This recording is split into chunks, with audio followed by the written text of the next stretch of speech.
Duha gyud ang na-failure sa anak ni Yen. Wala na mo na bantayan kay gabi wala pa man to siya, murag nagbati-bati na siya pero wala ko nag-expect nga manganak na gyud siya karong gabhion, adtong gabhion na.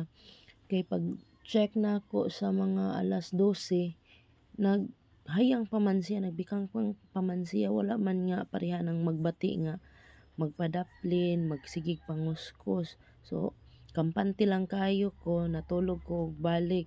So, nahibulong na lang mi sa ako ang partner nga, giapas mi dito sa ad sa babo, kay ito man panlagi mga bakti nito at so nami dito nagstambay natog sa ad sa babo. Nahibulong mi, ang duha na mo kay Ro, si Dalar o si Yuwa, nangadto man dito sa ad sa baboy. So, among gihato diri sa balay.